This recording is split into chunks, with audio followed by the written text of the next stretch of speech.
Hello learners! So in the last video we discussed about reported speech and that too specifically about affirmative and interrogative sentences. And in today's session we'll discuss about exclamatory sentences and imperative sentences. So let's start with exclamatory sentences first. Exclamatory sentences, I hope you all might be knowing. These are the sentences in which a sudden feeling or expression is justified. For example, they said, "Hooray, we won the match."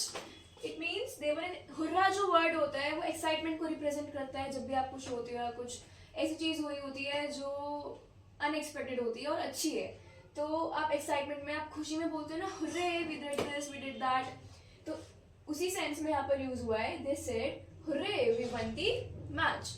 अब जब इसको indirect speech में करते हैं तो said change होता है exclaimed में और exclaimed के साथ हम एक और फ्रेज ऐड कर देते हैं with joy in case of excitement या फिर जब कोई खुशी का माहौल होता है तो हम उसमें लिखते हैं सेड को देगा तो दे रहेगा ही और सेड को हम लिखेंगे एक्सक्लेम्ड विद जॉय.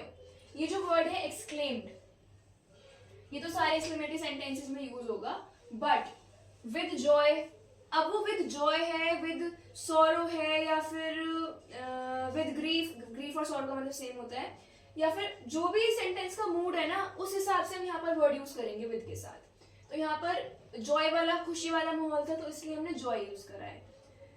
तो the sentence goes like they exclaimed with joy that inverted commas को रिमूव करके दैट लगाएंगे और ये जो यहाँ पर एक्सक्लेमेटरी वर्ड यूज हो रहा होगा उसको हम रिमूव कर देंगे क्योंकि उस चीज का एक्सप्रेशन हमने यहाँ पर विद जॉय से दे दिया है.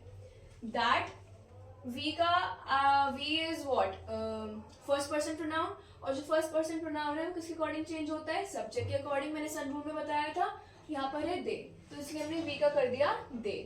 एंड वन जो है सिंपल पास्ट टेंस को रिप्रेजेंट कर रहा है और जो सिंपल पास्ट टेंस है it changes into past perfect तो इसलिए हमने यूज करा है had won. So that they had won the match the object remains the same. तो कंप्लीट सेंटेंस क्या बन गया they exclaimed with joy that they had won the match. Right. Next example देखते हैं. She said wow what a nice whether it is. तो अब यहाँ पर भी आप देखो यहाँ पर वाओ कब बोलते हैं जब आप वंडर में होते हो कोई चीज एकदम कुछ आपको अमेजिंग सा दिखता है तब आप बोलते हो wow. So she exclaimed with wonder that it was a nice weather. अब यहाँ पर क्या होता है यहाँ पर भी जो हेल्पिंग वर्ब है ना वो सब्जेक्ट के बाद में यूज होती है तो आप उसी के अकॉर्डिंग उसका टेंस चेक कर सकते हो. इस जो है वो प्रेजेंट टेंस को रिप्रेजेंट करता है और पास्ट टेंस में हेल्पिंग वर्ब्स कौन सी यूज होती है was एंड वर. यहाँ पर इट जो है सिंगुलर है तो इसलिए हमने यहाँ पर was यूज कर दिया. She exclaimed with wonder that it was a nice weather. यहाँ पर हम ये वाला जो पूरा फ्रेज है इट इज का उसको पहले ले आएंगे और जो अनाइस वेदर है उसको बाद में ले जाएंगे क्योंकि यहाँ पर ये ऑब्जेक्ट का काम कर रहा है और ये जो है हमारा सब्जेक्ट और वर्ब है जो कि पहले यूज करने होते हैं हमें. Next third example.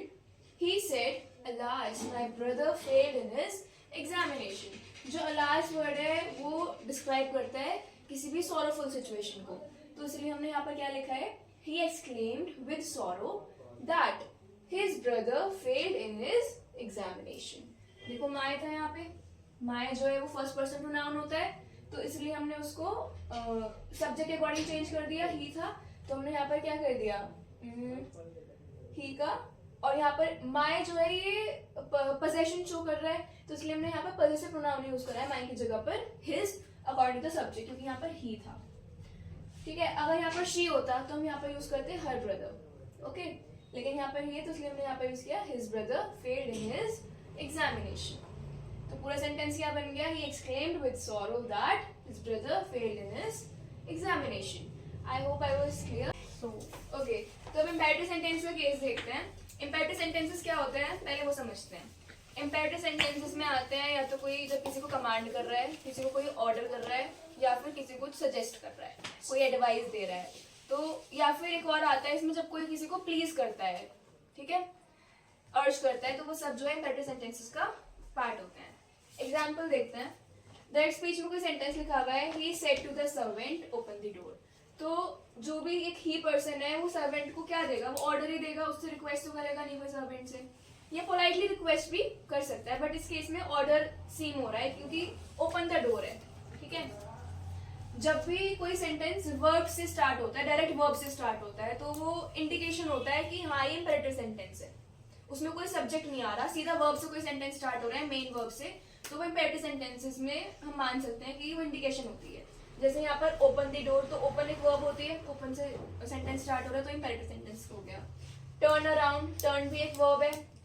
ओबे और बॉस, ओबे इज आल्सो अ वर्ब। तो ये सारे जितने भी इंपेरेटिव सेंटेंस होते हैं वो most of the time verb से ही स्टार्ट होते हैं डायरेक्ट। फर्स्ट एग्जांपल देखते हैं हम इनडायरेक्ट स्पीच में। सेड टू चेंज होगा according to the mood of the sentence. Open the door, open the door यहाँ पर ऑर्डर सीन हो रहा है तो इसलिए मैं लिखा he ordered. Said to change हो गया ऑर्डर्ड में। द सर्वेंट, और यहाँ पर पहले वाले सेंटेंस में हमने क्या किया था, इन्वर्ट कॉमास को हटा के दैट इंसर्ट किया था, ठीक है। यहाँ पर हम टू इंसर्ट करते हैं और यहाँ पर कोई स्पेसिफिकली टेंस में भी चेंज नहीं आता। इन्वर्ट कॉमास हटा के टू आएगा और जो बाकी जगह जो सेंटेंस लिखा है वो as it is, open the door. Clear? Yes. Second example देखते हैं। The commander said to the sipahis turn around. अब जो कमांडर है वो कमांड ही करेगा ऑफ कोर्स, तो यहाँ पर हम लिखेंगे द कमांडर सेड टू को हम चेंज करेंगे कमांडेड में। The commander commanded the sipahis, फिर हमने टू इंसर्ट किया इन्वर्टेड कॉमास को रिमूव करके और कॉमा को रिमूव करके टू, और आएगा sentence same, turn around and full stop, ठीक है। थर्ड एग्जांपल देखते हैं। My friend said to me obey your boss. अब फ्रेंड है तो वो एडवाइस करेगा या सजेस्ट करेगा, ठीक है। तो यहाँ पर हम क्या लिखेंगे, माय फ्रेंड सजेस्टेड, और या फिर इसकी जगह आप एडवाइस भी यूज कर सकते हो। तो my friend suggested me to obey my boss. केवल टेंस का चेंज नहीं आता, बाकी जो योर है, बाकी जितने भी अगर प्रोनाउन यूज हो रहे हैं तो वो सन रूल के अकॉर्डिंग चेंज हो जाते हैं, जो मैंने पहले एक्सप्लेन करा हुआ है। योर एक सेकंड पर्सन प्रोनाउन है और जो सेकंड पर्सन प्रोनाउन है वो ऑब्जेक्ट के अकॉर्डिंग चेंज होते हैं। यहाँ पर ऑब्जेक्ट क्या है, मी, तो इसलिए यहाँ पे हमने योर का माय कर दिया, ठीक है। क्लियर? समझा? ओके, तो एक और एग्जांपल देखते हैं रिक्वेस्ट वाले केस का। He said to me, please step forward. जो please है ये इंडिकेटर होता है कि इस सेंटेंस में रिक्वेस्ट की जा रही है। तो इसके इंडायरेक्ट स्पीच में देखो, he requested me, said to को हमने चेंज कर दिया रिक्वेस्टेड में, he requested me to step forward। जब आपने यहाँ पर mood of the sentence describe कर दिया कि रिक्वेस्ट हो रही है, फिर आपको यहाँ पर प्लीज इंसर्ट करने की कोई नीड नहीं होती, इसलिए हम प्लीज को फिर एलिमिनेट कर देंगे। ओके, डबल कोट्स लगाना। Was all.